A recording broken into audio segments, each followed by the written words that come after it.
Nay, Aki? Buhay ka, anak? Nay. Opo, hindi naman ako namatay eh. Ay nakong bata ka. Buti naman at naisipan mo kaming dalawin. Saan ka ba nang galing, anak? Akala na may napano ka na sa Mindanao. Nay, patawarin niyo ho ako. Di ko ho kasi nasabi sa inyo eh. Pero ang importante sa ngayon, Nay, nandito na ako.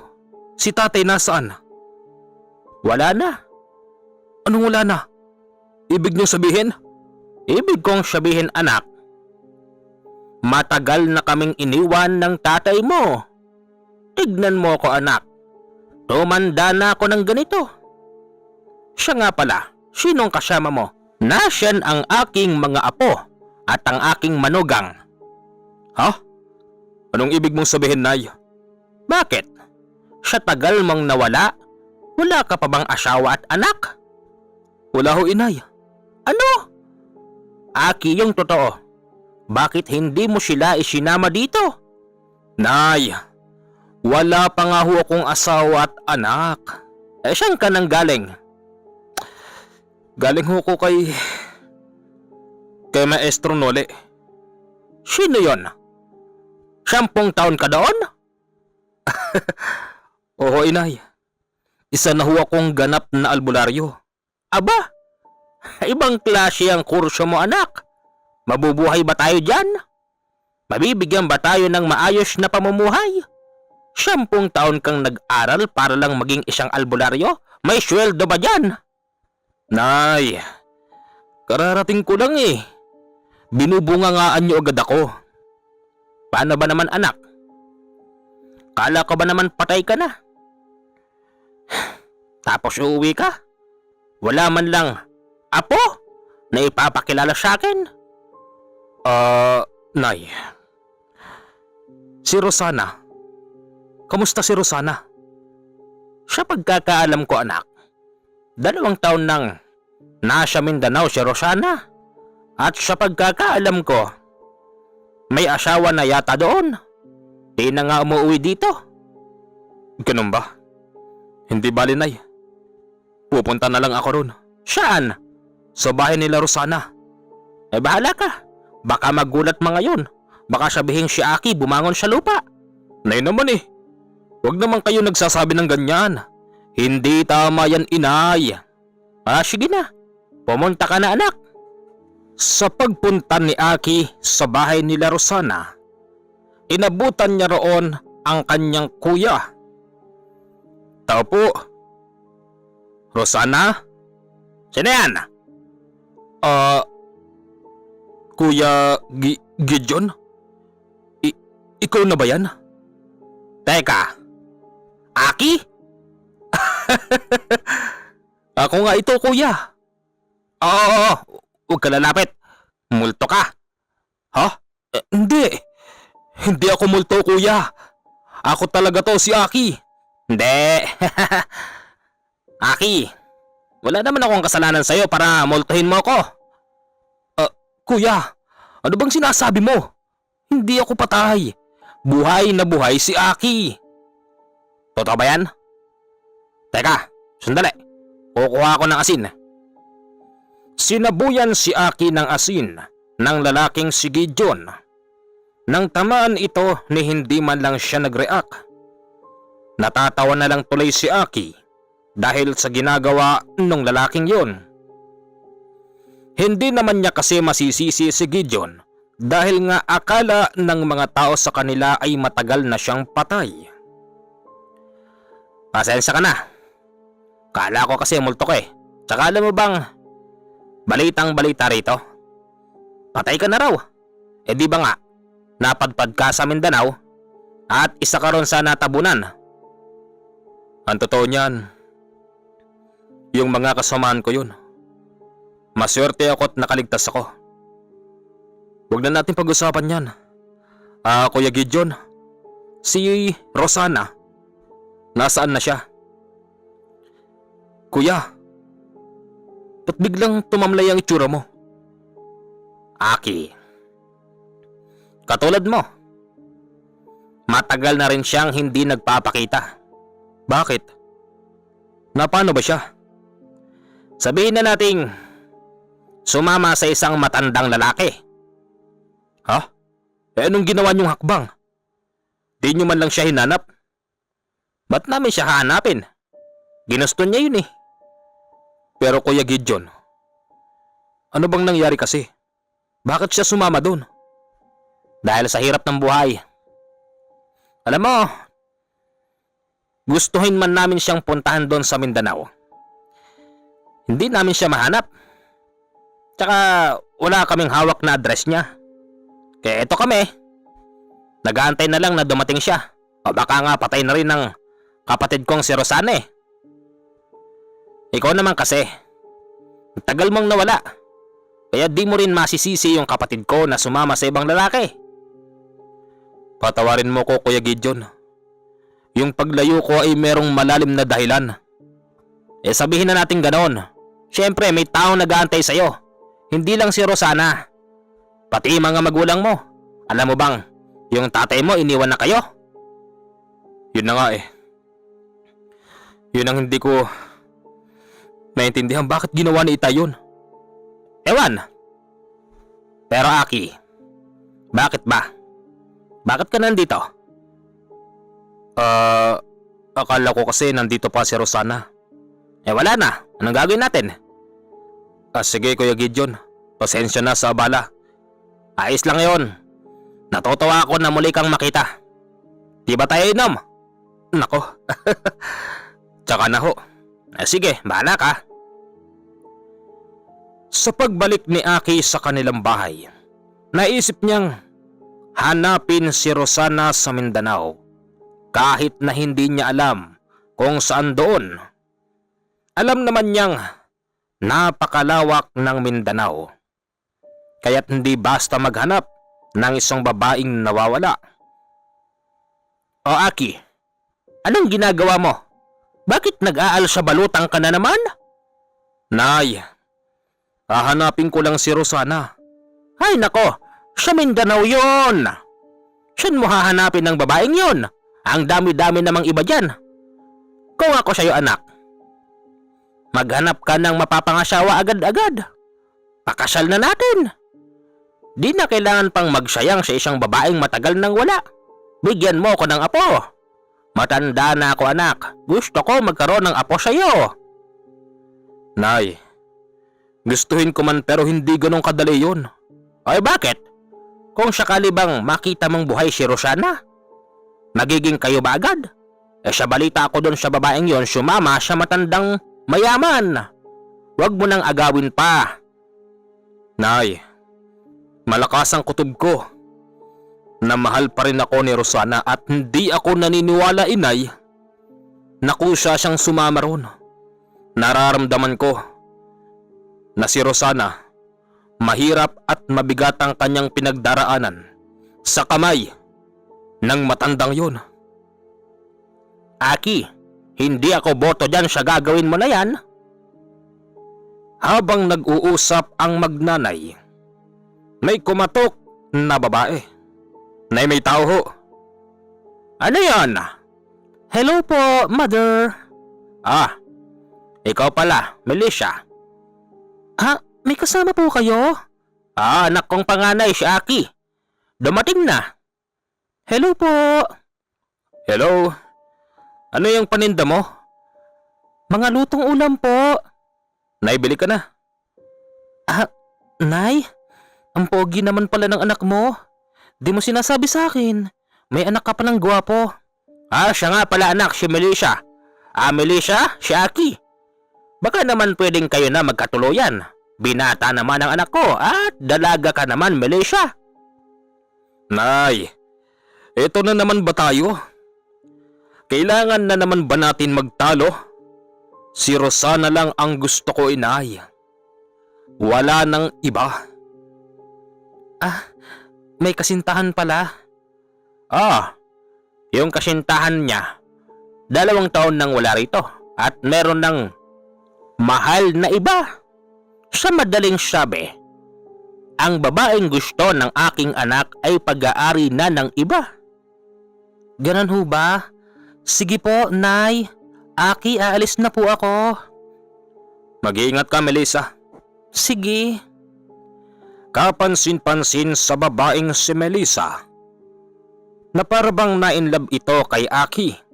Si Aki kasi, sabihin na nating moreno, pero napakaganda ng katawan. Sabagay, lahat ng nagtatapos na mag-aaral ni Kanole, nagiging maganda ang katawan. Ano, Aki? Pasyado na ba sa'yo ang babaeng yun? Nay naman, si Rosana lang gusto ko.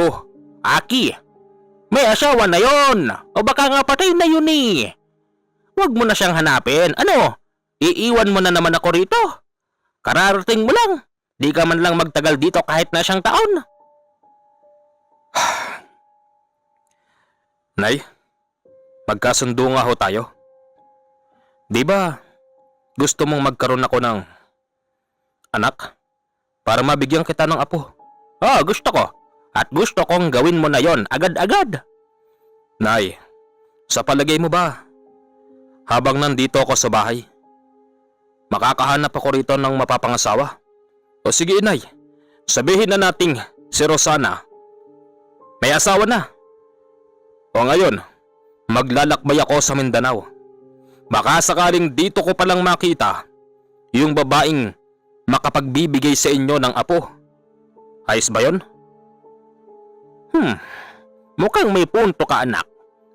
Pero kung si Rosana lang talaga ang sadya mo, hindi ako boto doon. Nay, magtiwala ho kayo sa akin. Hindi po tatagal ng 6 na buwan ang paglalakbay ko sa Mindanao. Titiyakin ko sa inyo na kung hindi ko man mahanap si Rosana, makakahanap ako ng mapapangasawa at bibigyan ko kayo ng apo. Gusto ko yan, anak. Hindi naman basta nakaalis si Aki dahil nga kararating lang niya sa bahay ng matanda niyang magulang. Nagtagal muna siya roon ng 1 buwan. Sa loob ng 1 buwan, marami nang nakakilala sa kanya. At sabi nga ng mga tao, may nabuhay na patay. Nakilala din ni Aki ang mga dati nitong kasamahan sa trabaho na mga taga doon lang din. Sa pag-aakala ng mga yon na si Aki ay namatay na dahil nga sa nangyaring pagguho ng lupa. Pagkatapos noon, pinayagan na siyang umalis ng kanyang magulang. Kung ano-anong klaseng pagkain ng pinadala sa kanya, baka daw kasi ito ay magutom sa paglalakbay niya sa Mindanao. Nay, tama na ho ito, ang laki na ng bag ko. Hindi, dali mo itong spam. Ayoko magutom ka, anak. Ayan yung maliit na kaldero. Kumuha ka na lang ng kahoy. Tsaka itong galon para hindi ka na bibili pa ng tubig. Nay, Nay ko talaga eh. Sige na, anak. Aasahan kong babalik ka, ha? Opo. Sige po, Inay. Sa pag-alis ni Aki, bitbit nito ang pag-asang matatagpuan niya si Rosana. Ganun pa man alam niya sa kanyang sarili na sa banda diyan ay maraming kalaban. Pero meron ding listahan si Aki ng pangalan at lugar na mga kapanalig ni Kanole na kung sakaling anuman ang mangyari, ito ay kanyang pupuntahan. Aba, ganito pala itsura ng Mindanao. Hindi katulad sa Maynila. Pero para sa akin, ito ang pinakamaganda. Bukod sa tahimik na, nakaka-relax pa ng pag-iisip. Ayos! Sinimulan na ni Aki ang paglalakbay. Una ay napunta siya sa gawi ng General Santos. Nang mga panahon na yon, sabihin na nating liblib pa rin ang lugar ng General Santos. Nagtanong-tanong siya rito kung meron bang nakakakilala kay Rosana dahil meron siyang hawak-hawak na lumang larawan. Sa kasamaang palad, ni maski isa walang nakapagsabi sa kanya. Nalibot niya ang halos 1/4 sa General Santos kaya't nawalan siya ng pag-asa hanggang sa lumipat siya sa iba pa. Hindi ako mawawalan ng pag-asa, Rosana. Hahanapin kita. Alam kong kapag nagkita tayo babalik ang pagmamahal mo sa akin. Pero sa oras na mapatunayan kong talagang meron ka ng asawa, hindi na kita babalikan. Diyan ka na lang. Mas okay na yun. At least nalaman ko ang totoo. Sa loob ng 1 linggo niya sa Mindanao, wala pa ring balita kay Rosana hanggang sa ito ay napunta sa Zamboanga. Aba, ayos dito ah. Ang gaganda ng mga babae. Pero hindi rin. Mas maganda pa rin si Rosana. Sa kabila ng paghahanap ni Aki kay Rosana, hindi may iwasan na merong taong makakaramdam kung ano ba talaga siya. Yung tipong hindi man nagtatanong pero alam ang kanyang pinagmulan. Dahil isang gabi, habang ito'y nakatuloy sa isang kubo, may pumunta roon na 2 lalaki. Kumatok ito sa kanyang kubo at di siya agad nagbukas dahil nga ramdam niya kung ano rin meron sa mga lalaki na yon. Buksan mo ito! Buksan mo! Hindi na. Natutulog na ako eh. Kung meron man kayong kailangan, bumalik na lang kayo bukas. Wala kaming panahon sa araw. Buksan mo ito! Bubuksan na sana ni Aki ang pintuan nang biglang sipain ng mga lalaki sa labas at tumambad sa kanya yung 2 lalaking may bitbit na baril. Sandali! Lalabas na ako. Dalian mo! Oho. Kahit nasabihing armado ang mga lalaking yon, hindi nakakaramdam ng takot si Aki dahil alam niya sa kanyang sarili na ito ay merong matibay na kabal sa katawan. Ibig sabihin, kung ang mga baril lang na yon ang kanyang gagamitin, ay hindi tatablan si Aki. Ano bang kailangan nyo mga kaibigan? Oo, isa akong dayuhan. Pero ako yung klase ng dayuhan na hindi nanggugulo. Meron lang akong sadya rito. At kapag nakita ko na isadya ko, tsaka lang ako aalis sa lugar na ito. O kung sakaling wala man siya rito, sa ibang lugar ako maghanap. Wala kaming pakialam sa pinagsasasabi mo. Ang tanong ko, sino ka bang talaga? Bakit napakainit ng dugo namin sa'yo? Dugo lang ba talaga? O baka naman pati katawan nyo? Para kayong sinisilaban pag malapit ako sa inyo. Kung hindi ako nagkakamali, kayo yung nadaanan ko kanina sa palengke.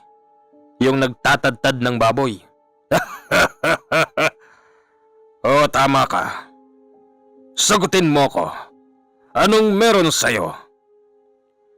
Simple lang. Hindi ako basta tao. Kaya yung hawak mo na yan, sisiguraduhin ko sa yung hindi yan tatalab. Kaya kung ako sa'yo, umalis ka na. Baka kasi nasagot ko na ang katanungan mo. Tama ka naman. Basta hindi ka lang maging banta sa buhay ng mga tao dito. Hindi ka namin sasaktan. Salamat naman kung ganun. O sige na. Gabi na kasi. Natutulog na ako. Pag-alis ng mga lalaking yon, naintindihan ni Aki na hindi naman pala sila kalaban dahil ang mga taong yon ay purong mga antingero na nasa hanay ng kanan. Kala ko mapapalaban na ako eh. Mga antingero purong baril ang gamit. Bakit ganun? Sabagay, siguro pamamaraan nila yun. Para kung sakaling ang kalaban nila ganito ganyan, pwede silang gumamit ng baril o kaya naman ng mga abilidad. Ay nako Rosana, saan ba kita hahanapin? Kinabukasan hindi pa man sumisikat ang araw, lumakad na si Aki. Habang ito'y nasa loob ng kabayanan, linga siya ng linga dahil nagbabaka sakali siyang sa loob ng kabayanan ay nagtatrabaho si Rosana. Pabili ho. Ano po yon? Pabili ho ng 1 kilong bigas. 1 kilo? Sigurado ka? Oo, bakit? Ang dami niyong kakain? 1 kilo lang bibilin mo? Ha? Teka, Mrs. Miss pa ho ako. Dalagang-dalaga pa. Miss. Nag-iisa lang ho ako. Wala ho akong kasama. Anong wala? Ay, nasa likod mo. Ha? Napakahusay ng babaeng tendera dahil nakita nito ang mga kasama ni Aki na kanyang mga gabay. Ibig sabihin ang tindera na yun ay merong ikatlong mata. Humingi na lang ng pasensya si Aki at pinabilisan niya ang pagbabalot ng 1 kilong bigas. Akala naman ng babaeng tindera na yung nasa likuran niya ay yung mga tao rin, pero nagkakamali siya. Ito ay mga gabay ni Aki na ipinamana sa kanya ni Kanole. Makalipas pang muli ang 1 buwan, umalis na si Aki sa lugar na yon at lumipat sa kabila. Teka, mas liblib sa lugar na ito. Ano kayang gagawin dito ni Rosana kung sakaling dito ko siya matatagpuan? Hindi bale, malay natin. Natonton ni Aki ang isang liblib na baryo. Mataas na bahagi ang kanyang tinutungtungan at tanaw na tanaw niya yung mga mangilan-ngilan na bahay. Mas marami pa ang mga puno kesa sa bahay kaya't alam niya ang bilang. Nang naglalakad na siya sa lugar noon, napansin niyang yung mga taong nakasilip sa bintana ay bigla na lang nagsasarado. Hindi gusto ni Aki ang kanyang nararamdaman. Hanggang sa yung isa rito ay kanyang tinanong bago pa makapagsarado ng bintana. Bata! Bata! Bakit po? Marunong ka magtagalog? Opo. Sandali, wag mong isarado yung bintana. May tatanong ho ba kayo? Dalian po ninyo. Bakit parang takot na takot kayo? 4:00 na po ng hapon eh. Maaga pa naman. Matutulog na po kami. Teka, sandali lang. Bakit po ba? Bakit ba parang takot na takot kayo? May gumagala po rito ng aswang. Siniraduhan siya ng bintana, kaya't hindi na niya nasabi ang gusto pa niyang itanong. Pero nang malaman niyang may gumagalang aswang sa liblib na baryo, hindi siya natakot. Bagkus, nag-aantay ito ng pagkakataon na magpakita ang nasabing gumagalang aswang. Ilang oras pang lumipas at tuluyan ng kakainin ng dilim ang liwanag. Nakatambay si Aki sa mataas na bahagi ng liblib na baryo habang nagsasaing. Tapos nag-iihaw ng ibon. Maya-maya pa, kumain na si Aki at pagkatapos nitong kumain, narinig ni Aki ang sigawan na nagmumula sa mga kabahayan. Dali-dali siyang tumakbo roon hanggang sa nakita niyang merong kakaibang tao ang sumasalakay sa isang bahay. Yung pamilyang nakatira sa bahay na yon ay mga nagtakbuhan at sa likod dumaan, kaya't yung nilalang ay galit na galit dahil wala siyang nakuha. Hoy! Ang tapang mo naman! Nag-iisa ka lang ah! Sigaw dito ni Aki. Ang taong nakakatakot ay biglang lumapit sa kanya. Hindi ito nagsasalita at inikot-ikutan lang nito si Aki tapos inaamoy-amoy. Kung inakala mong isa akong masarap na pagkain pues nagkakamali ka. Umalis ka na rito at huwag ka nang babalik pa. 1, 2, 3. Alis. Sinabi ng... Paglingon ni Aki sa likod, mabilis na nawala ang nilalang. Ganun pa man alam niya sa kanyang sarili na ito'y taong nakakatakot na isang aswang. Kala ko masasampulan na ang aking... Pero hindi pa rin. Swerte ka pa rin, aswang. Hindi mo na umalis si Aki sa lugar na yon hanggat hindi niya nasisigurado na ligtas na ang mga tao doon. Nagpalipas muna siya ng 1 linggo sa lugar na yon. At sa loob ng 1 linggo, marami nang nakakilala sa kanya dahil doon pala sa kanyang tinatambayan ay maraming tumupunta tapos tumatambay din at nag-aantay ng pagsikat ng araw. Bata, di ba ko yung kausap ko nung nakaraan? Opo. Ano pong pangalan po ninyo? Ako si Aki. Kuya Aki? Ako nga pala si Kuya Carlo. Bakit po parang hindi man lang kayo natatakot dito sa lugar namin?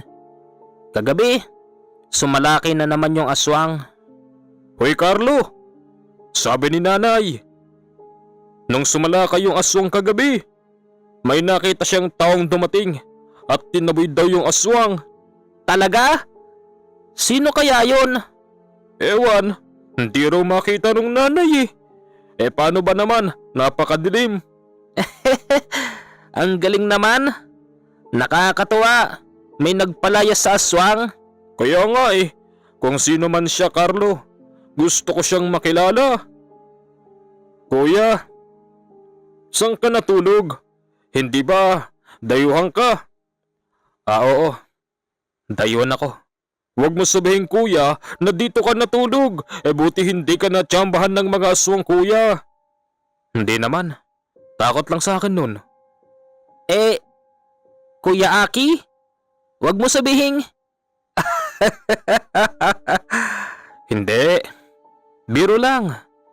Ang totoo niyan, wala naman ako nakitang kakaiba. Ang sarap nga ng tulog ko rito. Talaga? Buti naman kung ganoon. Pero alam mo kuya, sana hindi na siya bumalik. Kasi hindi kami makalabas sa gabi. Sana nga hindi na. Kahit na si Aki ang may gawa kung bakit hindi na bumabalik ang nananalasang aswang. Hindi niya sinasabi sa mga taong nakakilala sa kanya na siya ang dahilan kung bakit hindi na yun bumalik pa. Nang malaman ni Aki na okay na ang lugar na yon, lumipat naman siya sa ibang liblib na lugar. Aba ayos, liblib nga, mas kakaunti ang bahay, tsaka mas marami ang taniman. Nakakita siya na merong mga pananim na gulay. Naglalakad siya sa gitna nun at nang mapansin niyang merong isang lalaking nagtatabas ng damo, agad niya itong nilapitan. Manong, marunong ho kayo magtagalog? Naman. Anong kailangan mo, iho? Manong, baka ho nakita niyo babae na to. Hindi ko siya kilala. Base sa tono ng iyong pananalita, mukhang hindi ka taga dito. Opo, taga Manila po ako. Iho, mukhang pagod na pagod ka na. Gusto mo bang kumain? Magpahinga sa aking kubo? Pwede ho ba? Oo naman, ganyan kami mag-istima ng mga bisitang mababait. Salamat ho. Kahit na inaya si Aki sa kanyang kubo, hindi pa rin nawawala sa kanya ang pagdududa. Ganun pa man, Napakaayos ng ipinakita sa kanya ng lalaking yon.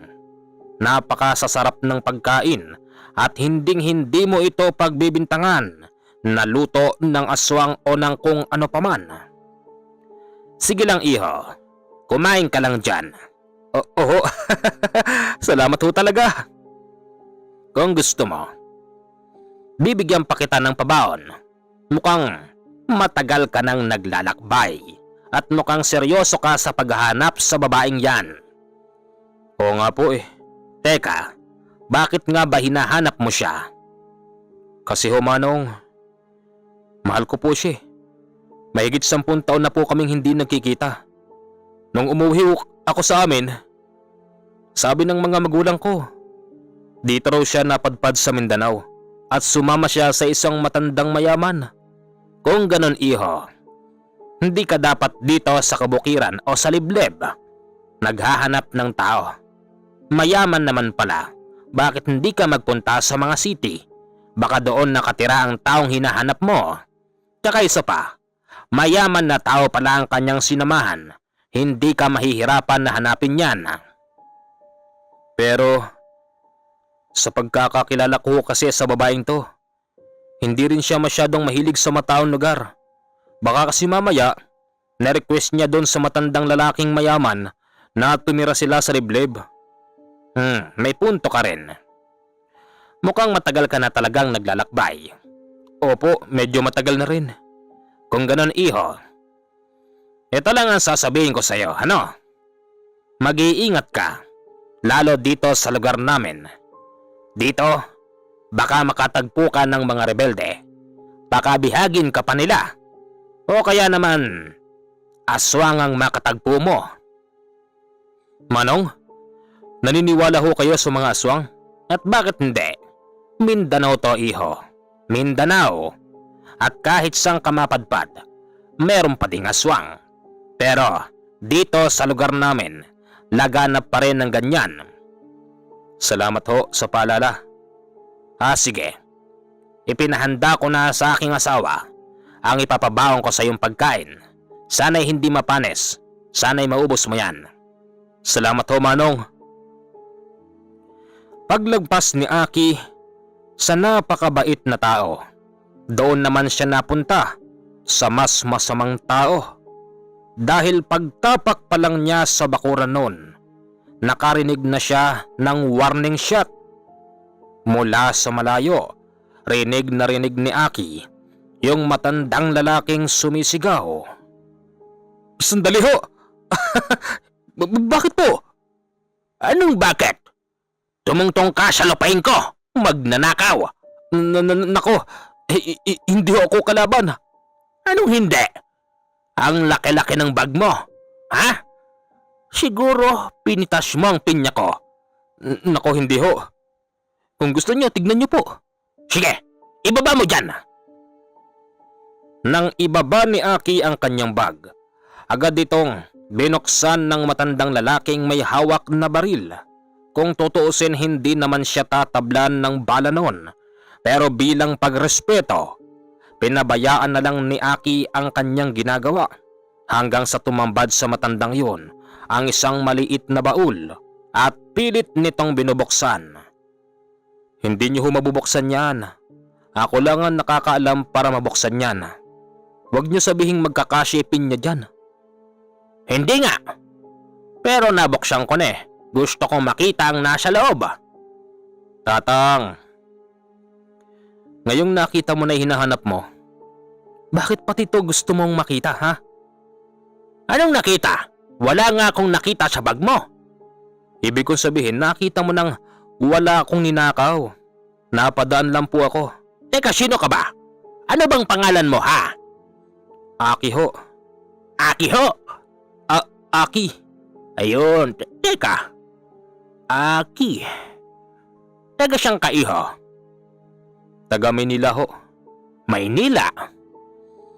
Teka, ano ang gagawin nyo? Huwag nyo ho akong ikutan. Kaya pala parang pamilyar sa akin ang mukha mo. Teka ho, bakit po?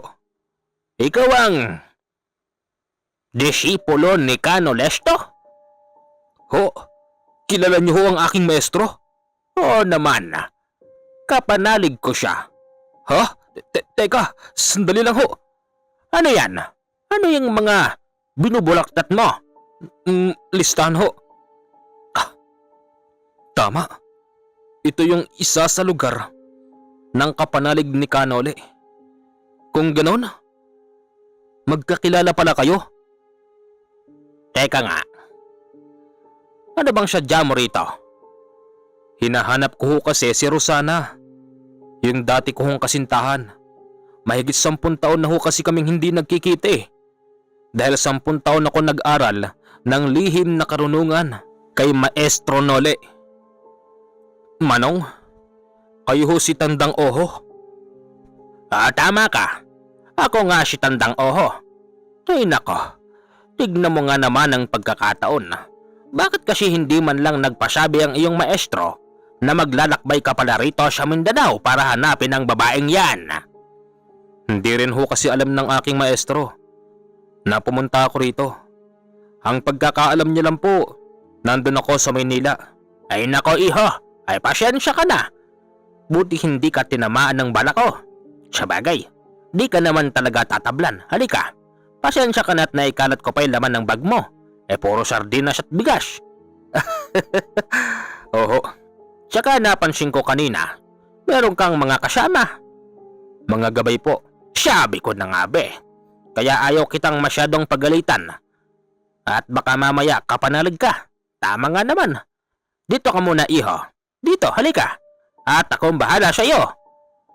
Opo. Sa lugar na yon, inasikaso rin siya ni Tandang Oho. Inabot siya roon ng gabi, kaya't nagkwentuhan na lang sila hanggang alas 11. Ayon sa kwento ni Tandang Oho, pinsan na siyang muntik mamatay, pero nang dahil sa tulong ni Kanole, nakasurvive ito at nalampasan ang kanyang hinaharap na problema. Alam niyo po, ni minsan, hindi na ikwento sa akin yan ng aking maestro. Nakapagkukwento po siya ng iba niyang karanasan pero halos limitado lang eh. Dahil nakapokus po siya sa pagtuturo sa amin ng lihim na karunungan. Kapag meron naman po siyang lakad, mga 1 linggo, 2 linggo, bago po siya bumalik. Kapag wala ron si Kanole, sinong nagtuturo sa inyo? Nagtuturo po. Hindi po tao. Ano? Anong ibig mong sabihin? Isa po sa gabay yun ni Kanole. Ganon ba? Napakapalad nyo pala kung ganon. Matututo kayo sa larangan ng lihim na karunungan na hindi rin basta tao ang nagtuturo sa inyo at hindi tao. Opo. Alam nyo naman na si Maestro Nole ay hindi basta tao. At kapag wala siya, hindi tao ang nagtuturo sa amin. Pero pagdating po sa kaalaman, halos parehas lang po. Dahil sabi po ng nagtuturo sa amin na hindi tao, na isa niyang gabay, yun lang din daw po ang ituro sa amin. Na galing po kay Maestro Nole. Ganon ba? Ayos. Ano nang plano mo? Tandang Oho, hinahanap ko kasi si Rosana eh. Meron ka bang hawak na pangalan ng taong pinakisamahan ng babaeng yan? Sa kasamaang palad wala po eh. Nako, mahihirapan tayo dyan. Dapat meron ka ding hawak na pangalan ng taong yun. Ang palatandaan ko lang po sa kanya, isa siyang mayaman na tao. Mayaman. Ang mga mayayaman, syempre malaki ang bahay. At doon nakatira sa city. Hindi rito sa liblib. Bakit di ka doon maghanap? Nagbabaka sakali lang po ako nandito. Kasi, yung hinahanap kong babae, mahilig siya sa mga nature trip. Baka ho dito sila nagpatayo ng bahay. Ganun ba? Iho, mag-iingat ka rin ha. Sa kabila na yan, ay ibang probinsya na. Napakalayo na ng iyong nalakbay. Sa kabilang probinsya, dyan talamak ang mga kalaban ng katulad nating mga kanan. Mag-iingat ka. At kung ano man ang mangyari, Bumalik ka rito, ha? Opo. Kinabukasan umalis na roon si Aki. Nagpaalam siya ng maayos kay Tandang Oho at nangakong bago ito bumalik ng Maynila, pupuntahan niyang muli ang matanda. Nang nandun na siya sa kabilang lugar, ramdam niya yung sinasabi ng matandang. Sa lugar na ito ay talamak ang mga taong meron siyang makakalaban. Halos 3 araw pa lang siya roon. Ramdam niyang merong nagmamasid sa kanya hanggang sa kanyang pagtulog. Natutulog lang kasi si Aki sa gilid ng daan o kaya naman kung saan siya abutan ng dilim at binabantayan siya ng kanyang mga gabay. Ganon pa man, ramdam nitong meron talagang nagmamasid sa kanya na hindi naman niya nakikita maging ng kanyang gabay. Ano to? Anong klaseng lugar to? Napadaan kasi si Aki sa isang napakadilim na kagubatan kahit na tirik ang araw. Sa kalupaan ng gubat na yon, nakita niyang may mga nagtubo na napakadaming kabuti na halos hanggang tuhod niya yung laki. Umaasa si Aki na sa lugar na yon ay makakadaan siya at kung sino man ang nilalang na nakatira sa lugar na yon, magpapaalam siya ng maayos para hindi sila maglaban. Makikiran po. Pasensya na po kayo kung kayo'y nagagambala ko. Maya-maya pa, merong nagsalita pero isa ito sa kanyang gabay. Ayon dito, ang nilalang na nakatira doon ay mataas na uri. O alam ko, nararamdaman ko yun.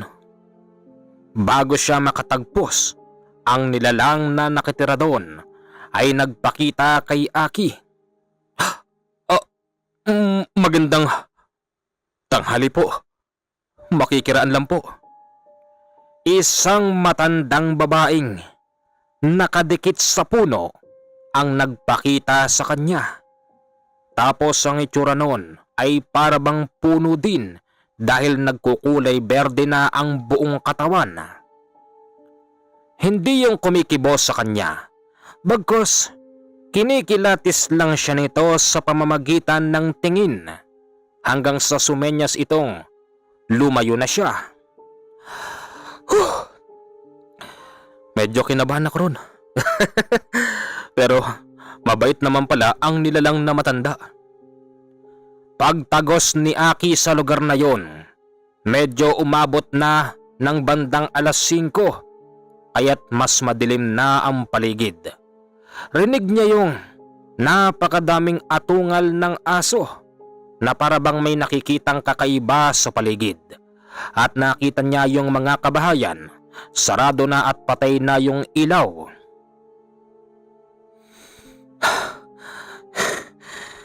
Nakakatakot. Ba't ganito?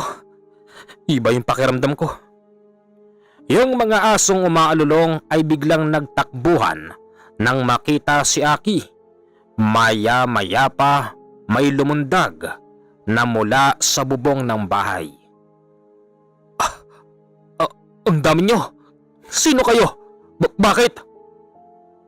Binulong kay Aki ng kanyang gabay na yung mga lumundag ay mga taong nakatira sa mga kubo na yon.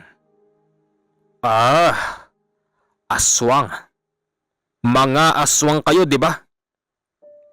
Para sa inyong kalaman, hindi ako nagpunta rito para makipagpatayan. May hinahanap akong isang tao. Rosana ang pangalan. Ito ang kanyang larawan. Mga kaibigan, maaari bang ituro ninyo kung meron sa inyong nakakaalam? Sige na, pakiusap. Lahat ng mga yon ay umiiling tapos nagtitinginan. Yung isa rito iba yung klase ng tawa. Nanimoy merong binabalak na masama kay Aki. hanggang sa dinaanan lang niya ang mga lalaking yon. At yung nasa dulo, hinarang si Aki mag-isa. Huwag kang naghahanap dito. Napakamalas mo naman. Dito ka pa nadaan sa aming baryo. Paanong malas? Hindi ako malas. Swerte ako. Dahil mababait ang mga tao dito. Diba? At paano mo nasabing mabait? Paano kung sabihin ko sa'yong hindi pa kami naghahaponan? Pwede ka ba naming tikman? Nagpapatawa ka ba? Titikman mo ko? Di mo ba nararamdaman kung sino ako? Teka nga. Oh. Ano naamoy mo? Mag-iingat ka. Dahil mas matinding lahi ang dadaanan mo. Ganun ba? Kahit pala masama ka at gutom, meron ka rin palang puso. Ay, sige, dumaan ka na. Mag-iingat ka. Salamat. Tunay nga ang sinabi ng aswang na yon. Dahil ang sumunod na baryong kanyang dinaanan, mas nakakatakot. Mangilan-ngilan lang ang bahay doon. Bilang na bilang ni Aki sa kanyang mga daliri. Pero ganon din ang dami ng mga tao. Magandang gabi mga kaibigan. Ako si Aki. Di ako nagpunta rito para magpakamatay o kaya naman labanan kayo. Napadaan lang ako rito dahil meron akong taong hinahanap. Baka kilala nyo. Ito ang kanyang larawan. Sa ilang iglap lang, yung hawak niyang litrato ay biglang nawala sa kanya. Tapos may dumaan na hangin. Ha? Nasaan na yun? Nag-iisa lang yung larawan na yan. Yan ang palatandaan ko kay Rosana. Pakibalik sa akin, kaibigan. Kilala niyo ba ito? Ibinibigay nung isang lalaking may hawak-hawak sa litrato ni Rosana sa kanyang mga kasama. Pero lahat sila'y umiiling. Walang nakakakilala rito. Wala ba? Akin na yan. Pakibalik na lang sa akin. Bakit? May nakakatawa ba? Paano kung ayokong ibalik sa'yo? Anong gagawin mo? Ha? Kaibigan, alam ko kung sino kayo. Siguro naman, alam nyo rin kung sino ako. Paano kung kayo ang gamitan ko ng... Alam mo bang, galit kami sa mga katulad mo. Dahil minsan muntik na kaming malipol ng katulad mo. Pero hindi ako yun. Pakiusap, ibalik mo na yan sa akin nang makalis na ako rito. Ayaw pakawalan si Aki ng mga tao na yon. Hanggang sa yung isa rito, mabilis siyang dinamba pero hindi umabot. Dahil sinuntok siya ng isa sa gabay ni Aki. Naulit pa ito ng ilang beses. Halos nagkasabay-sabay pa nga yung mga sumusugod kay Aki. Pero lahat ng mga yon ay hindi makalapit dahil sa mga nakapaikot na gabay ni Aki. Ngayon, bibigay mo pa ba yan? O ako nasusugod sa'yo? Hindi ka pala basta tao. Oo naman. Pasalamat nga kayo eh. Nakikiusap pa ako sa inyo. Akin na. Nang makalis na ako. Eto na. Bago makalis si Aki sa lugar na yon, nagsabi siyang napakadelikado ng kanyang daraanan. Dahil kung sila'y mga gabunan, mas mataas na uri ang kanyang daraanan.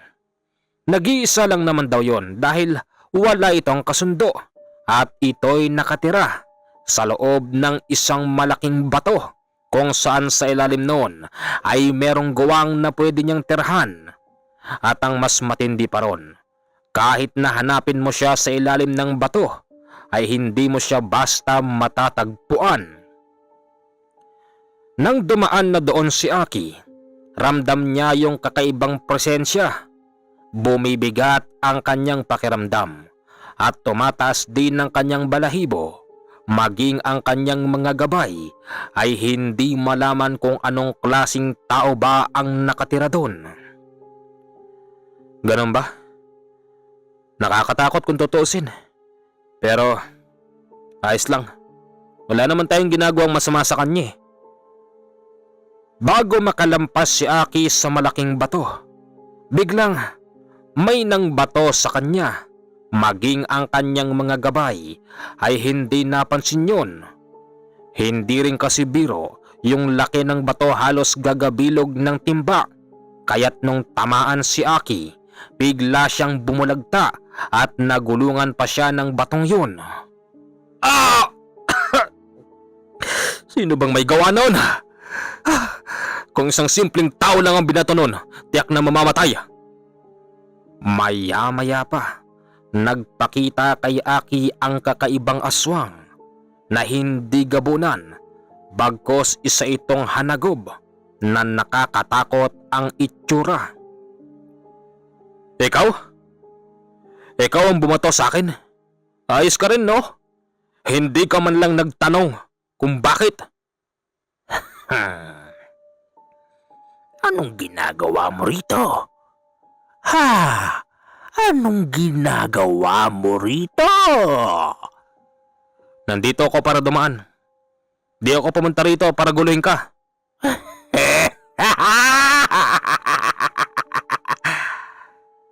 Alam kong meron kang sadya dito. Sabihin mo sa akin, baka makatulong pa ako. Makatulong? Paano ako magtitiwala sa'yo? Binato mo nga ako eh. Kung hindi kita binato, tiyak na lalampasan mo ko. Isang maliwanag na pambabastos ang ginawa mo. Ganun ba? Patawad. Anong sadya mo dito? May hinahanap akong isang tao. Ito ang kanyang larawan. Nag-iisa lang to. Muntik pa ngang hindi ibigay ng mga gabunan kanina. Kilala ko ito. Talaga? Habang sila'y nag-uusap, bumubulong kay Aki ang kanyang gabay at sinasabi nitong huwag siyang magtitiwala sa matandang hanagob. Ganon pa man, hindi ito masyadong pinakikinggan ni Aki dahil nakapokus ang kanyang paningin at pandinig sa matandang hanagob. Tama, kilala ko siya. Halika, sumama ka sa akin.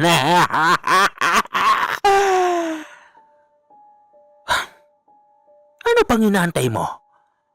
Akala ko ba gusto mong makita ang babaeng yan? O gusto ko siya makita. Pero hindi ako nagtitiwala sa'yo. Iho, kung hindi ka sasama sa akin, pues ako na ang nagsasabi sa'yo na hindi mo siya matatagpuan dahil ang babaeng ito ay protektado ng mga taong armado. Ganun ba? At ako lang ang siyang susi para marating mo siya. O sige, sasama ako sa'yo. Nakumbinse si Aki na sumama, pero habang naglalakbay sila ng matandang hanagob, sinasabi niya sa kanyang mga gabay sa pamamagitan ng isip na kailangan maging alerto sila dahil hindi pa rin siya nagtitiwala sa matandang hanagob. Malayo pa ba, hanagob? Malapit lang para sa akin. Kaya ko itong liparin. Mauna na ako. Sumunod ka na lang. O sige, Makalipas ang 30 minutong paglalakbay mag-isa ni Aki sa loob ng kagubatan, nakita niyang ito na yung hinahanap niyang liblib na bahay. Ito na kaya yun? Teka, oo nga, liblib na bahay. Ayun yung hanagob. Ito ako! Kumaway sa kanya yon at mabilis siyang lumapit. Ang ipinapakita sa kanya yung liblib na bahay. Ibig sabihin, ito ay lumang-luma na. Halika. Pumasok tayo sa loob. Nandyan nakatira ang babaeng hinahanap mo. Pumasok nga sa loob si Aki at kitang-kita niyang si Rosana ay naroroon at masarap ang buhay. Ganun pa man taliwas ito sa sinasabi ng matandang hanagob na madami daw mga armadong lalaki ang nakapaligid doon. Binubulungan siya ng kanyang gabay na huwag siyang basta magtiwala dahil hindi rin gusto ng mga ito ang mga nararamdaman nila. Ayun siya.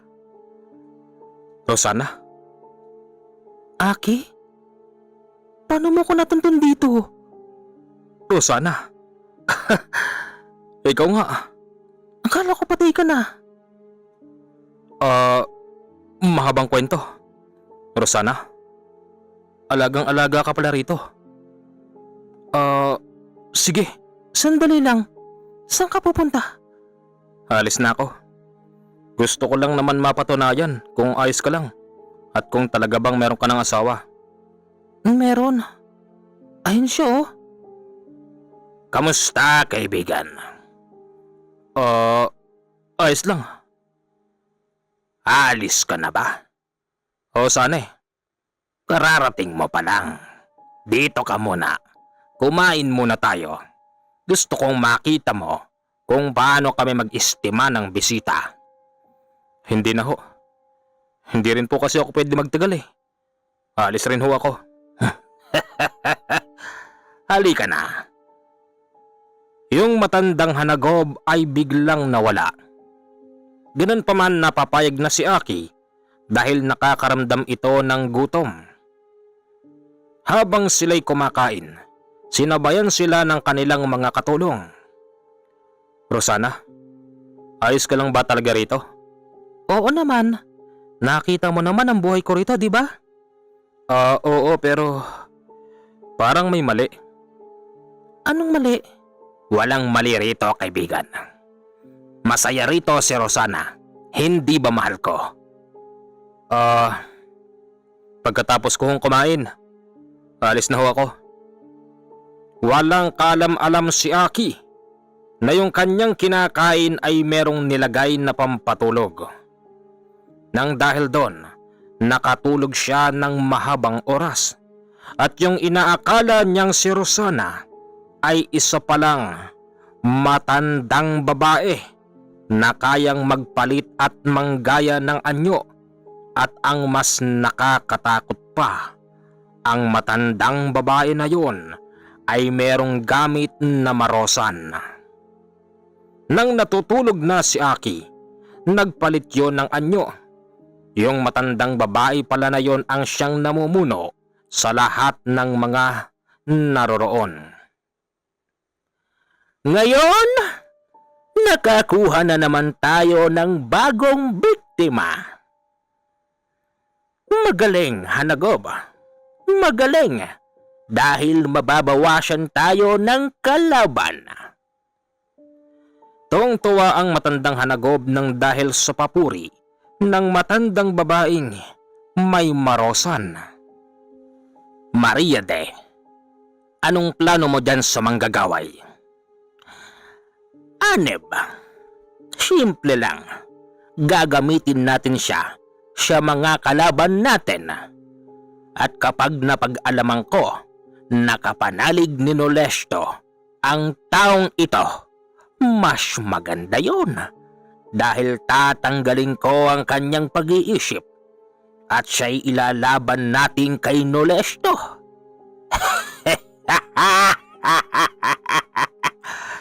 Gusto ko yang naisip mo, Mariade. Mariade pala ang pangalan ng matandang may marosan sa katawan. At si matandang Mariade ay isang uri ng agorang. Kaya ito galit na galit kay Kanole dahil ang kanyang kapatid na hindi naman agorang ay kanyang napaslang. Matagal na panahon na ang nakalilipas.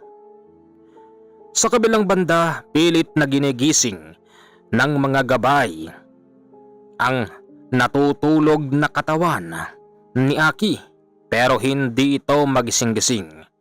Ayon naman sa kanyang panaginip, kasama niya si Rosana. Rosana? Alam kong hindi ka masaya rito. Umalis ka na rito. Sumama ka na lang sa akin. Hindi maaari. Mas masaya ako rito. Pilit na kinukumbinsi ni Aki si Rosana sa kanyang panaginip hanggang sa ito'y nagising.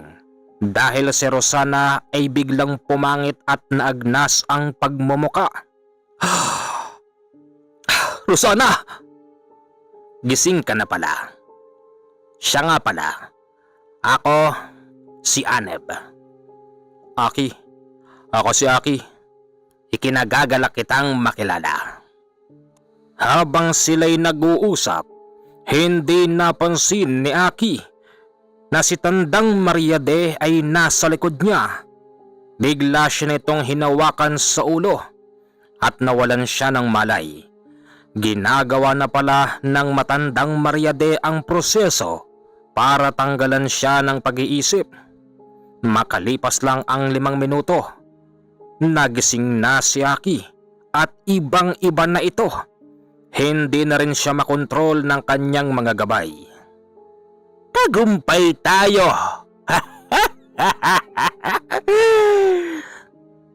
Maging si Aneb ay tuwang-tuwa. Sabi nga nito, isa sa disipulo ni Kanole ang sasanib sa kanila. Napag-alaman kasi nilang tunay ngang disipulo ito ni Kanole nang dahil sa kanyang mga gamit. At meron ding kakayanan si tandang Mariade na alamin yon gamit ang halamang marosan. Saan ho tayo ngayon? Ano pong ipag-uutos niyo sa akin? Kahit ano'y gagawin ko. Wika ni Aki. Unang ipinag-utos sa kanya nito, puntahan si Tandang Oho. Sinabi rin ni matandang Mariade kung saan matatagpuan si Tandang Oho at agad namang tumalima si Aki sa ipinag-uutos nun. Magandang gabi ho. Magandang gabi. Aki, mabuti naman at bumalik ka na rito. Hindi na ho ako magpapaligoy-ligoy pa. Bumalik ako rito para patayin ka. Ano? Gulat na gulat si Tandang Oho nang sabihin yon ni Aki. Naglabas ito ng matulis na bagay at mabilis na hahataw ang matandang walang kamalay-malay.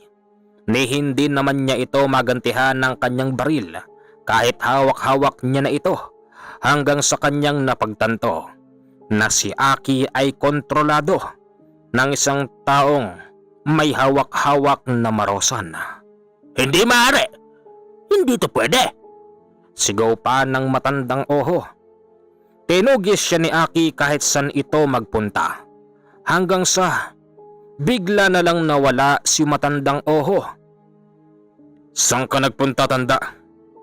Kahit saan ka magpunta, papatayin kita. Sa mga punto na yon, si Tandang Oho ay nasa taas pala ng puno. Kasi nang maglingid siya sa puno, mabilis siyang umakyat. Hindi naman yon napansin ni Aki. Habang ito'y nasa taas ng puno, nakaupo siya roon. Tapos, para bang may sinasambit. Nananawagan na pala ito sa kanyang maestro. Hanggang sa napansin na lang ni Aki na ang kanyang hinahanap na si matandang Oho nasa taas ng puno. Dahil sa hindi pa naman kumpleto ang pananawagan ng matanda, hindi nito napansin na malapit na sa kanya si Aki at agad siyang sinaksak, dahilan kung bakit nahulog si Tandang Oho mula sa puno at tuluyang namatay. "Patay ka na, Matandang Oho!" sigaw pa ni Aki. Pag-uwi nito kay Matandang Mariade, tawang-tawa siya dahil sa unang pagkakataon ay nagkaroon siya ng accomplishment. "Patay na si Matandang Oho?" "Patay na ho siya." "Magaling kung ganon, Aki." Puring-puri si Aki ng mga nasa paligid na siya namang mas lalong nakapagbigay sa kanya ng lakas. Ganun pa man, hindi pa rin nakakalimutan ni Aki si Rosana at hiniling niya rito kay Matandang Mariade na kung maaari ay hanapin si Rosana. Pinayagan siya nito at ang matanda na yun mismo ang nagsabi kung saan matatagpuan si Rosana.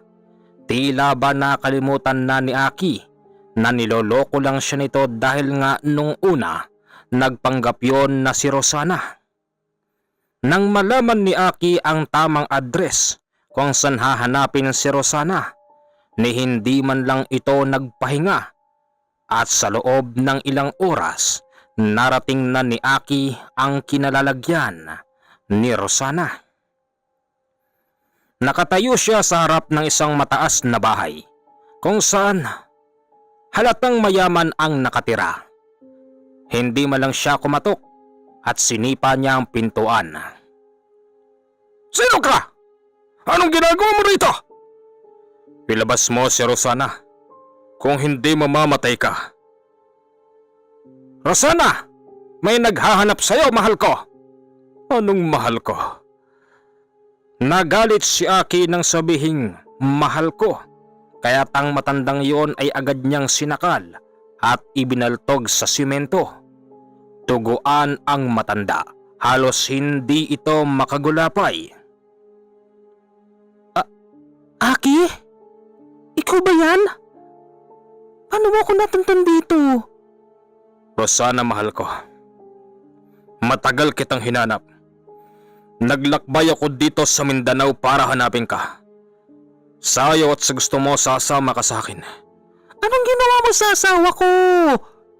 "Patay na siya. Patay na. Kaya wala nang dahilan para magtagal ka pa rito."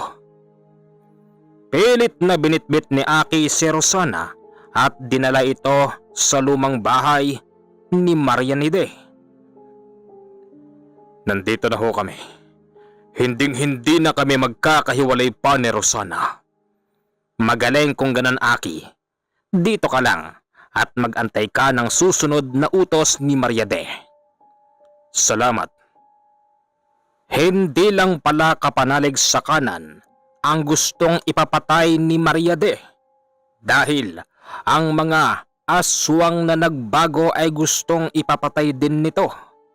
Katulad na lang ni Guyadano. "Puntahan mo si Guyadano. Patayin mo siya, Aki." "Saan ko ho siya matatagpuan?" "Heto ang tamang address. Patayin mo siya." "Aki, ipinapaalala ko lang sa'yo. Sa lugar ni Guyadano ay maraming nakapalibot sa kanya na maaaring makalaban mo. Alam ko naman, Aki, na kayang-kaya mo sila." "Sige ho. Gagawin ko po yan. Dito ka lang, mahal ko, Rosana. Dito ka lang." Aki! Hindi na ikaw ang kilala kong Aki! Patay ka na! "Buhay na buhay ako, Rosana. Buhay na buhay. Dito ka lang." Si Rosana ay nakakulong sa isang lumang kwarto kung saan walang bintana na pwede niyang silipan. Binabantayan din si Rosana ng isang babaeng sunod-sunuran kay Tandang Mariade. Pagpunta niya sa lugar ni Guyadano, isa pala itong liblib na lugar at natandaan niya ito ay kanyang dinaanan. Magandang gabi sa inyo. Magandang gabi. Nakita mo na ba yung babaeng hinahanap mo? Nakita ko na siya. Mainam kung ganon. Baka naman nakalimutan mo na kami. Minsan ka nang napadaan dito. Oo, tama ka. Ngayon, hindi lang ako dadaan. Dahil papatayin ko kayo. Ano? Anong ibig mong sabihin? Sandali. Alam namin nung una pa lang na ikay kapanalig. Alam namin na ikay disipulo ni Kanole. Wala akong kilalang Nole. Nang sabihin yon ni Aki, labis na natakot ang mga tao. Lalo na si Guyadano. Agad na inasbaran ni Guyadano si Aki. Pero sa pagkakataon na yon, walang mga gabay na sumasalo. Hindi katulad sa nakaraan. Ni hindi man lang tinablan si Aki ng mga matutulis na kuko ng mga aswang na sumasalakay sa kanya. Tawa lang ito ng tawa hanggang sa tinitigan ni Guyadano ang mata ni Aki at nakita niyang may kumukontrol sa kanya. Sinabihan ni Guyadano ang kanyang mga kasama na kung maaari, sila muna ang maglibang dahil meron lang siyang gagawin. Ipararating niya kay Kanole na ganon ang nangyari sa kanyang disipulo. Nung una, kaya pala sinubukan ng mga ito si Aki nang siya'y nasa katinoan para malaman lang kung gaano ba ito katatag sa panahon na yon. Nang malaman ni Kanole ang nangyari kay Aki, hindi siya nagsayang ng panahon dahil pumunta siya agad sa lugar nila Guyadano. Pero wala na siyang inabutan ni maski isa at sunog-sunog ang kabahayan. Dahil napatay ni Aki ang lahat ng mga aswang na naroroon. Hindi sila naging ligtas kasi nung gabing yun dahil kahit sila'y nasa itaas napapabagsak pa sila ni Aki sa pamamagitan lang ng kanyang makamandag na orasyon.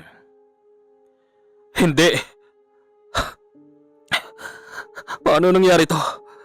Hindi ko masyadong maliwanagan ang tinatawag sa akin ni Guyadano na si Aki napunta rito. Akala ko nandun lang siya sa Maynila. Napapaiyak si Kanole dahil sa kanyang nakita. Lanos kasi ang lahat dahil sinunog. Ngayon, ang plano niyang puntahan si Tandang Oho dahil hindi rin malino kasi ang mensahe sa kanya noon nung ito'y manawagan. Kaya lang, wala rin siyang inabutan sa kubo ni Matandang Oho at merong nakapagsabi sa kanya na si Matandang Oho ay nakitang patay sa ilalim ng puno. Grabe na itong nangyayari. Hindi ako makapaniwala. Si Aki? Sinong lalason sa isip niya? Imposibleng mangyari yon. Malakas si Aki. Naisip ni Kanole na maring ang gumawa nun sa kanya ay isang agorang na merong halamang marosan sa katawan. Pilit na iniisip ni Kanole, saan nga ba nakatira ang mga natitira pang agorang sa panahon na yon? Hanggang sa kanyang naalala na merong isa na hindi masyadong malayo doon. Sabihin na nating nasa kulang 100 kilometro lang ang layo nun, pero tsatsagain ito ni Kanole para marating yun. Bago siya dumaan doon, nadaanan niya ang malaking bato na pinamumugaran ng matandang Hanagob. Hanagob! Lumabas ka rito! Labas! Bakit? May kasalanan ba ako sa'yo? Hanagob, magaling kang magtakip ng isipan. Itinatago mo ang gusto kong malaman. Ngayon tatanungin kita. Nasaan ang bahay ng agorang? Nasaan si Aki? Dumaan ba siya rito? Wala akong kilalang Aki. At ang agorang matagal na silang naubos. Inaabala mo ang masarap kong pagtulog. Magsasarado na ako ng pintuan. Kahit isarado mo yan, kaya kitang pasukin dyan. Isinarado ng agorang ang pintuang bato, kaya't pinilit ni Kanole na makapasok doon sa pamamagitan ng isang suntok kasama ang kanyang gabay at medalyon. Nakapasok siya sa loob dahil ang pintuang bato ay nabuksan. Nasaan na yun?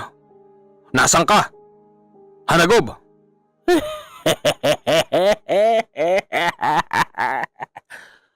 Huwag kang tumawa.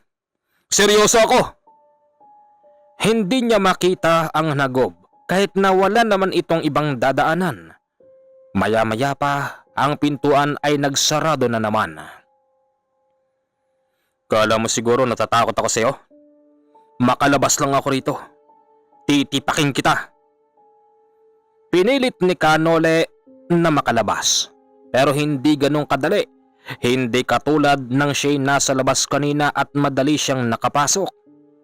Ginamit palang pagkakataon ng hanagob ang pagtakas nang ito'y nakakulong sa mismong bahay niya na gawa sa bato. Napipikon na ako. Aki, ano bang nangyari sa iyong bata ka? Nagpatuloy pa sa paglalakbay si Kanole. Napansin niyang pati ang mga engkantong itim ay nakikisawsaw sa kanyang lakad dahil sinusubukan din ng mga ito na iligaw si Kanole. Huwag na kayo makisawsaw pa. Huwag na. Mahiya naman kayo. Bahala kayo. Pag kayo dinamay ko, susunugin ko tong bahay nyo. Nang sabihin yon ni Kanole, lahat ng mga naroroon ay parabang natakot, kaya't natunton ni Kanole ang tamang daan. Takot pala kayo eh. Kung ganon, mainam din at nagkakaintindihan na pala tayo. Nagpatuloy siya sa kanyang paglalakad at marami siyang nakitang kung ano-anong klase ng halimaw. Nakakita pa nga siya ng bungis-ngis at gusto siyang subukan. Tawa yun ng tawa. Nagtatanong siya pero tawa ang isinasagot sa kanya. Bungis-ngis, di ako nagbibiro. Nasaan ang bahay ng agorang? Saan ko siya matatagpuan? Alam kong hindi ka kalaban, pero wag mong sabihin na pati ikaw ay naimpluwensyahan. Bungis-ngis, sumagot ka ng tama. Bibigyan kita ng kalabaw. Sige na. Sa mga hindi nakakaalam sa bungis-ngis, ito po ay malaking tao na merong nag-iisang mata at mahilig tumawa. At sila rin ang responsibilidad sa pagkawala ng mga nakataling kalabaw sa liblib dahil mahilig silang mangtangay ng kalabaw.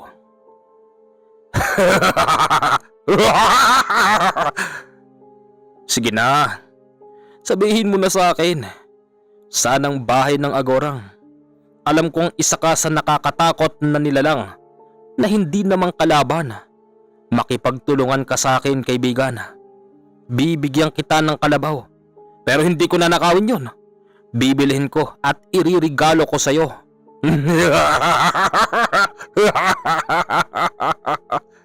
Diyan! Diyan! Ano? Diyan!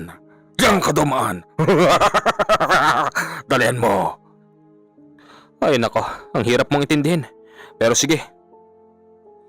May itinuturo kasi ang bungis-ngis na doon daw siya dumaan. Kung tutusin, mas maganda sana yun dadaanan ni Kanole dahil hindi masyadong mabahay at hindi rin mapuno. Yung itinuturo kasi sa kanya ng bungis-ngis, mas liblib at mukhang mas delikado.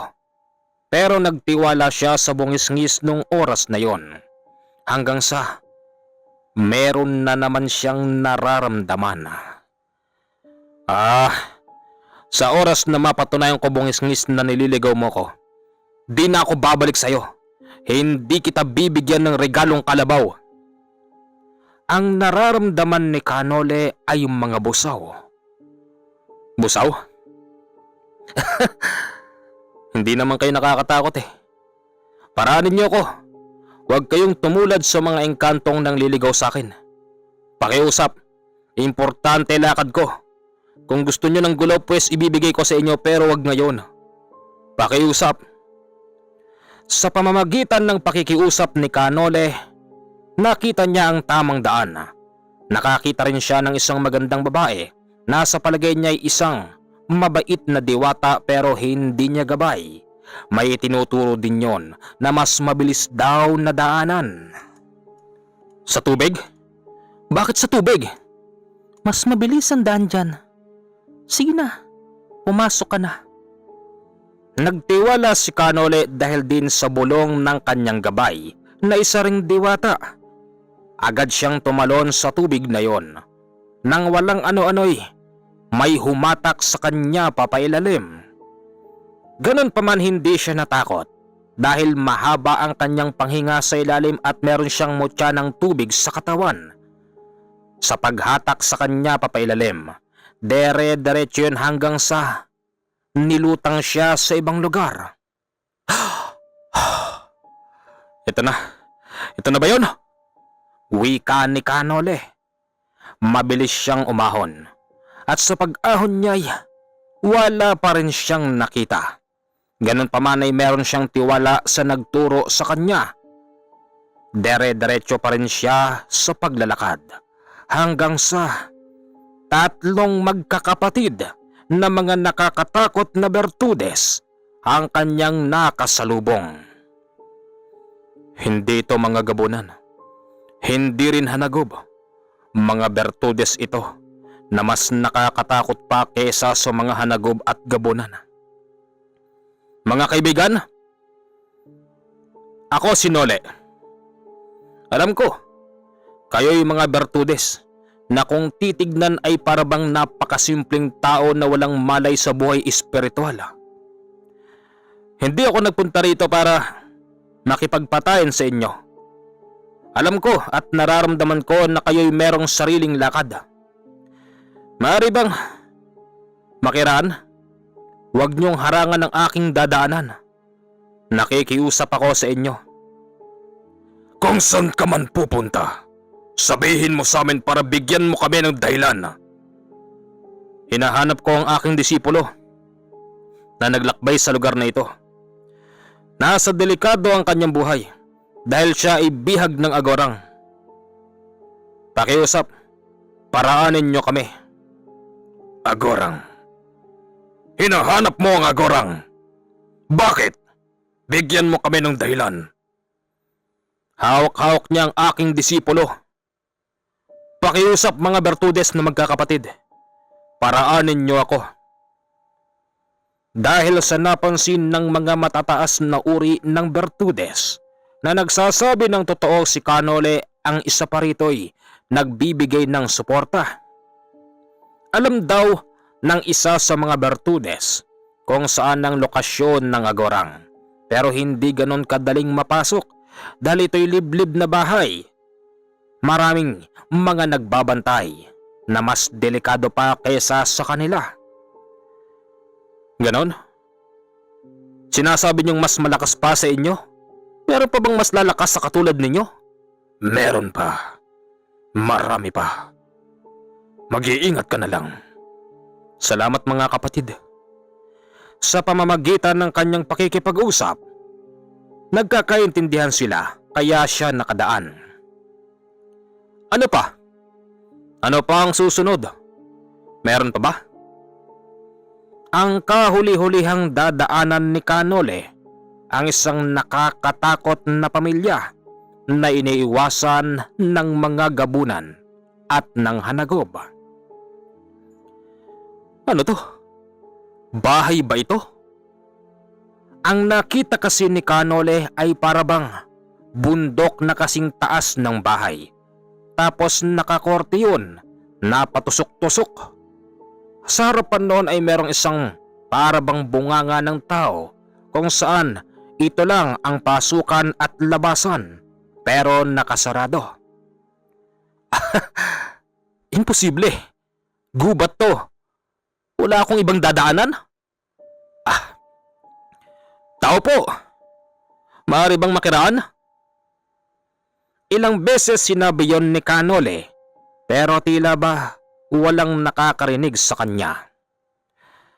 Inulit niya pa ito ng maraming beses hanggang sa yung parang pintuan na bunganga ay bumukas.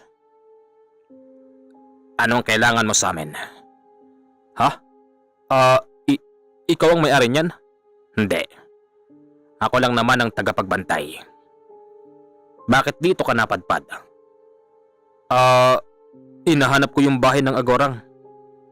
Tama ka ng dinaanan. Ito nga ang lagusan. Pero hindi naman ibig sabihin nun ay dapat ka nang padaanin. Kailangan mong magpakita sa amin ng katotohanan bago ka namin padaanin. Ako nga pala si Nole. Hinahanap ko ang aking disipulo. Siya ay bihag ng Agorang. Natahimik ang lalaking yon dahil yung pinakaama ng pamilyang bahay na kanyang daraanan ay dumarating. Ito pala ay apo ng isang luma na dato.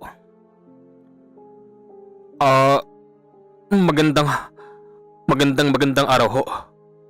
Maaari ho bang makiraan? Mukhang wala na kasing ibang lagusan eh. Ito ang pinakamalapit. Ako nga ho pala si Nole. Natawa sa kanya ang taong kanyang kausap, lalo na't nang sabihin nito na kilala daw niya si Kanole dahil ang kanyang ama na dato ay minsan na siyang naikwento roon. Dumaan ka na. Madali ka. Kunin mo ang pagkakataon na ito. Sige na. Baka ang iyong disipulo ay namatay na. Ha? Kilala mo ko? Kilala kita. Dumaan ka na, dalian mo.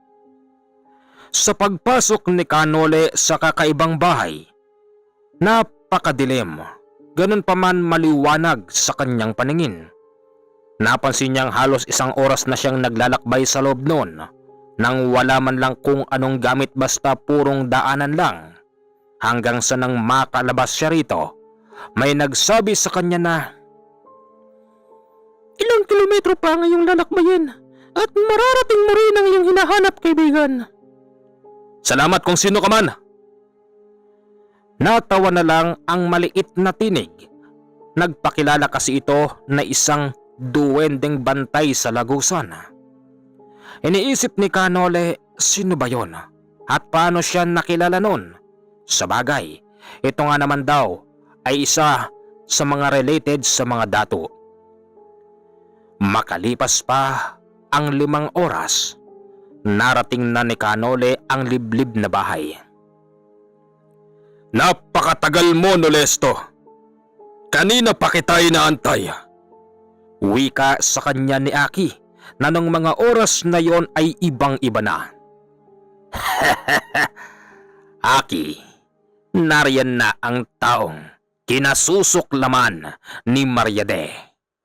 Ikaw nang bahala dyan. Patayin mo siya, Aki. Magaling din mag-utos itong si Aneb. Magaling din siyang manglinlang. Kaya't nang sugurin ni Aki si Kanole, para bang wala na itong awa dahil gusto niyang pumatay ng kanyang maestrong hindi niya maalala. Basta ang natatandaan lang ni Aki, si Kanole ay kalaban. Ano, Nolesto? Hanggang diyan ka na lang ba? Aki, hindi. Huwag kang magpasakop sa kanya. Ako ang iyong maestro. Aki, gumising ka. Hindi pa rin magising si Aki sa katotohanan. Kaya nga't wala itong tigil nang sinasalakay niya si Kanole. Hanggang sa napilitan na si Kanole na gumanti. Sinuntok niya ng 1 beses si Aki sa sikmura.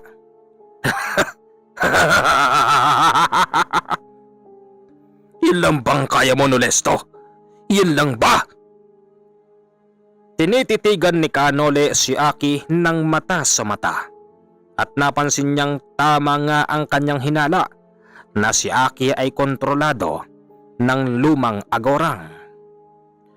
Nang dahil doon napagdesisyonan niyang lampasan na lang si Aki at pilit itong pumapasok sa loob. Ang hirap pumasok. Napakadaming harang.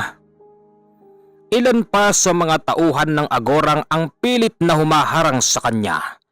Lahat ng mga yon ay natutumba sa pamamagitan ng kanyang suntok. At nang makapasok si Kanole sa loob, hinarang naman siya ni Aneb na nung mga oras na yon ibang-iba na rin ang itsura. Ako si Aneb. Ako ang kanang kamay ni Mariade na isang lumang agorang. Ganun ba? Hindi ka nakakatakot para sa iyong kaalaman. Mabilis na sumugod sa kanya si Aneb. Tinamaan niya ito sa sikmura, kaya ito merong inuluwa na parabang bato na kulay itim. Dadakmain pa sana yun ni Aneb nang unahan siya ni Kanole at tinapakan yun. Kaya ito mabilis na nadurog at nagulat si Kanole sa mga sumunod na nangyari dahil nanginig ang buong katawan ni Aneb. Ano nangyayari sa'yo? Bakit? Habang nanginginig ang kanyang katawan, nakita niyang unti-unting bumabalik si Aneb sa kanyang tunay na itsura hanggang sa naging isa na itong binatang lalaki. Teka, ano ba yung batong yun? Ibig sabihin, ito ay... Unti-unti ko nang nadidiskubre ang kahinaan ng halamang marosan. Sa bandang kanan may sumisigaw kung saan merong pintuan. Babae yon. Agad na pumunta ron si Kanole at tinadyakan ng pinto. Sino ka? Anong ginagawa mo dito? Ikaw ang sino? Anong ginagawa mo rito? Ayon sa babaeng nagpakilalang si Rosana, siya daw ay bihag ni Aki at ng iba pa roon. Ikaw si Rosana. Ikaw yung binabanggit ni Aki na kanyang kasintahan. Sino ho ba kayo? Ako si Nolesto, ang kanyang maestro. Nasaan po si Aki? Nandun sa labas. Nilampasan ko lang siya at nilinlang dahil nilalabanan niya ang isa ko sa wisyo. Ho? Hindi mo yun maintindihan, di ba? Sige na, lumabas ka na dyan. Natatakot po ako. Huwag ka matakot. Ligtas ka na. Lumabas si Rosana pero nagtatakbo. Inisip tuloy ni Kanole na mukhang magiging problema niya pa yun. Maya-maya pa, si Mariade na isang lumang agorang ang humarap sa kanya. Kamusta, Nolesto? Teka, ikaw ay isang agorang? Alam kong kunwari ka lang nagugulat. Alam kong alam mo kung sino ako. Para sa iyong kaalaman, kapatid ako ng agorang na iyong pinaslang. Ganun ba? Kaya pala ang galit mo sa akin, kasuktulan. Tama ka. Hindi ka nagkakamali. Ngayon, masyabang makalaban ang mismong disipulo mo na naglalakbay dito sa amin? Ano, ni hindi mo siya masaktan, di ba? Huwag ka mag-alala. Kaya kong isakripisyo ang kung anumang meron ako. Huwag ko lang saktan o paslangin ang aking disipulong matagal kong iningatan. At anong magagawa mo ngayon, Nolesto?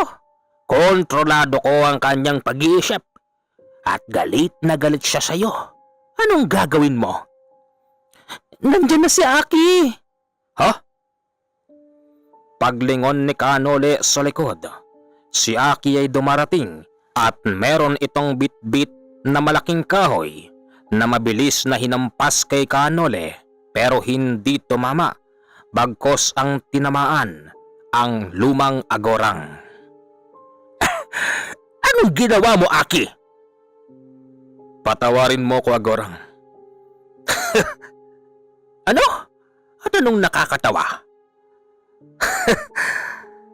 Maestro, salamat at nagpunta ka rito.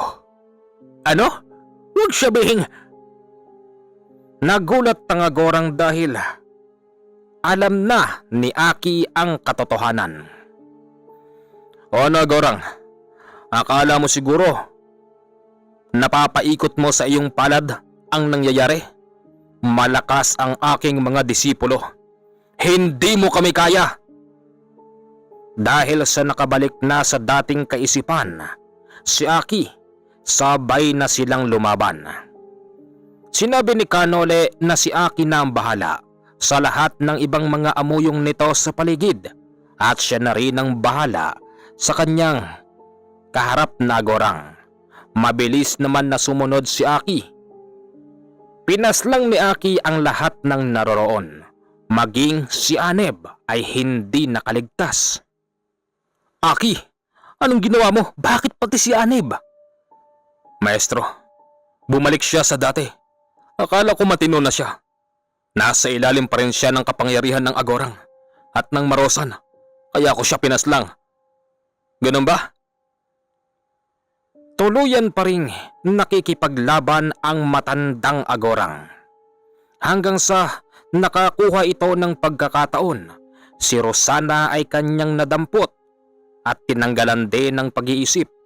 Gagamitin pala ito ng Agorang para ipanglaban sa kanila. Ano? Lalaban pa kayo? Rosana, ako ito, si Aki.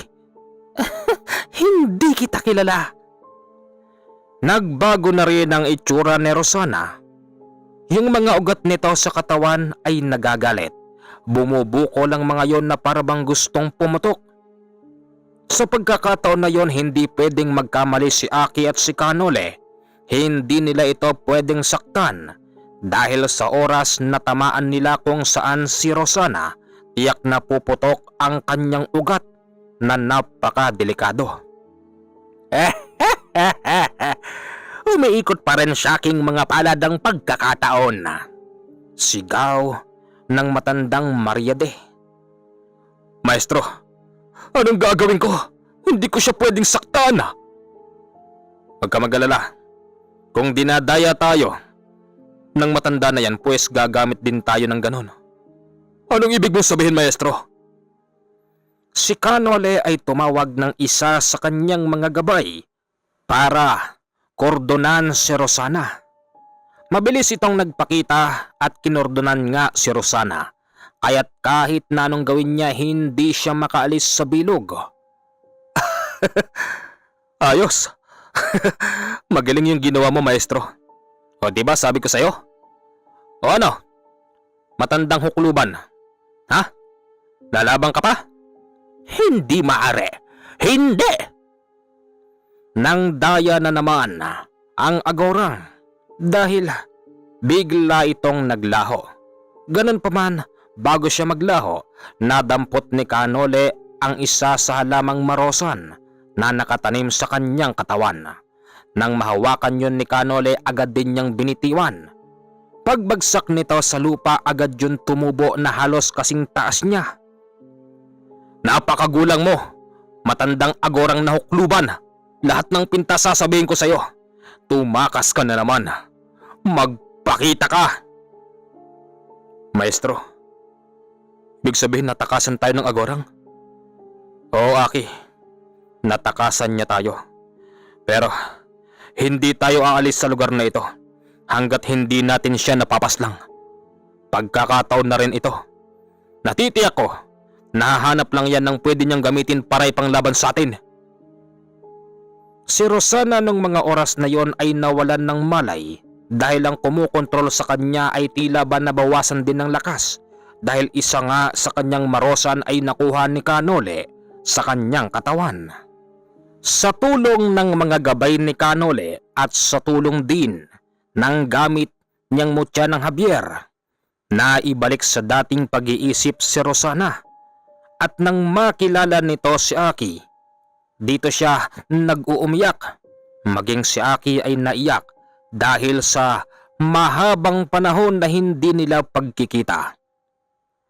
Huwag ka mag-alala. Alis tayo sa lugar na ito pagkatapos ng problema.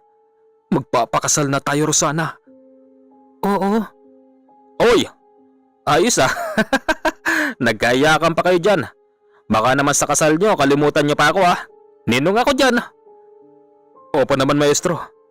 Ninong ka namin. Sino yun? Maestro mo siya? Oo, Rosana. Sa kanya ako naglagi ng matagal na panahon. Rosana, patawarin mo ko. Hindi ko kasi alam kung anong ginagawa ko kanina eh. Ayon sa kwento ni Aki, habang nilalabanan nito ang isa sa wisyon ni Kanole na mas malakas pa sa tunay niyang katawan, ipinaliwanag nito sa kanyang katotohanan at pilit siyang binalik sa kanyang pag-iisip. Ganun pa man alam yon ni Kanole dahil nga naging mag-aaral niya ito noong araw. Alam ni Kanole ang kahinaan ni Aki kaya't mabilis itong naibalik sa dating pag-iisip. Hindi na ako magtataka ron, Aki. Ako rin naman yung kalaban mo eh. Wika ni Kanole sa kanya. Kalaban na nagpaintindi sa kanya. Kalaban na nagbalik sa kanyang dating pag-iisip. Yon ang ibig sabihin nun. Hindi tayo alis. Alam kong nanghihina na ang agorang. Dahil isa sa kanyang tangan-tangan na halamang marosan, heto nakatubo. Aki, mas makakabuti. Umuwi na kayo.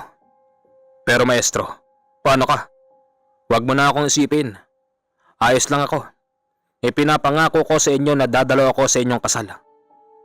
Sigurado ho ba kayo dyan? O sigurado ako. Makakalis na kayo.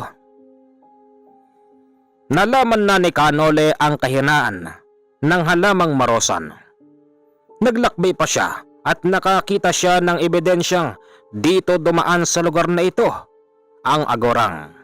Nakita niya kasing mayroong patak ng kulay pulang likido. Unti-unti palang nababawasan ang iyong lakas, agorang. Manda ka. Pag natagpuan kita, hinding-hindi kita talaga patatawarin. Tandaan mo yan. Halos ilang kilometro lang ang nalakad ni Kanole.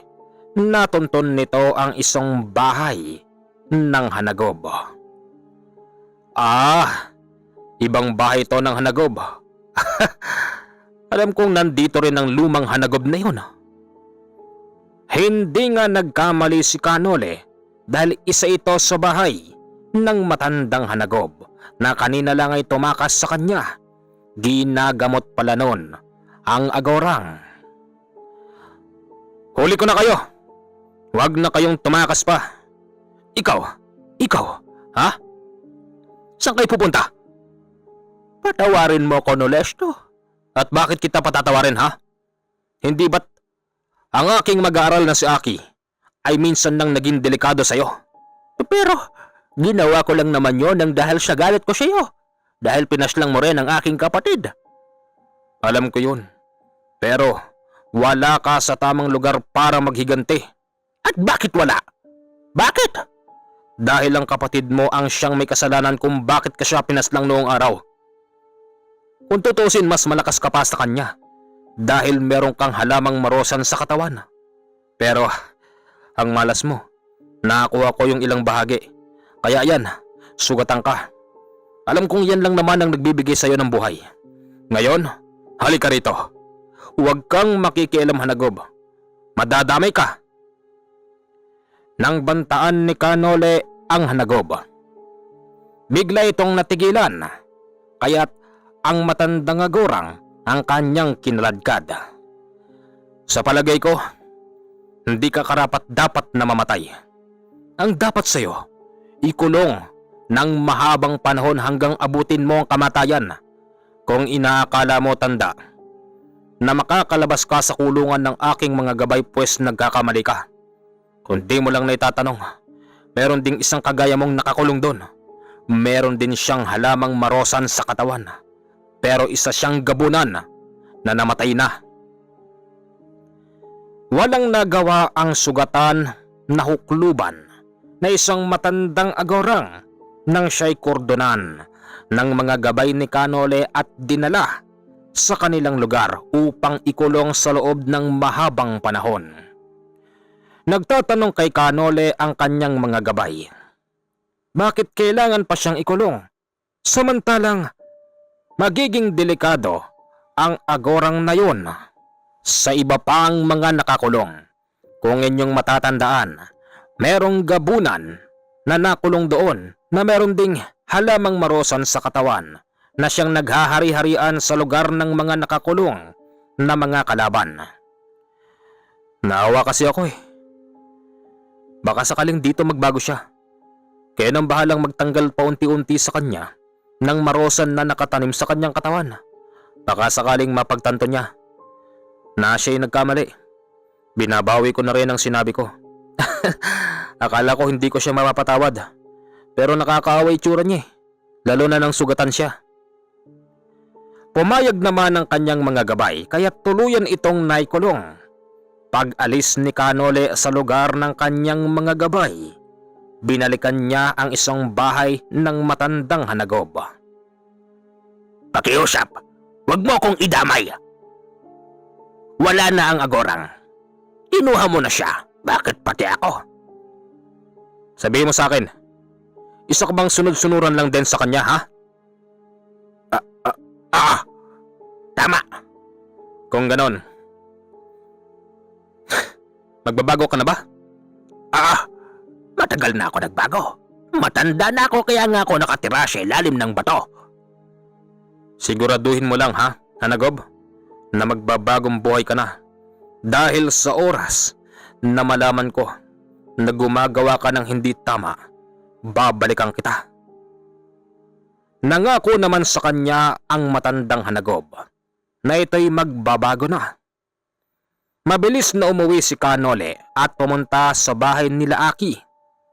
Ikinakasal na pala ang magaganap na kasal. Dito rin naliwanagan ni Canole na yung babaeng si Rosana ay biktima lang ng pananakot ng matandang kanyang sinamahan.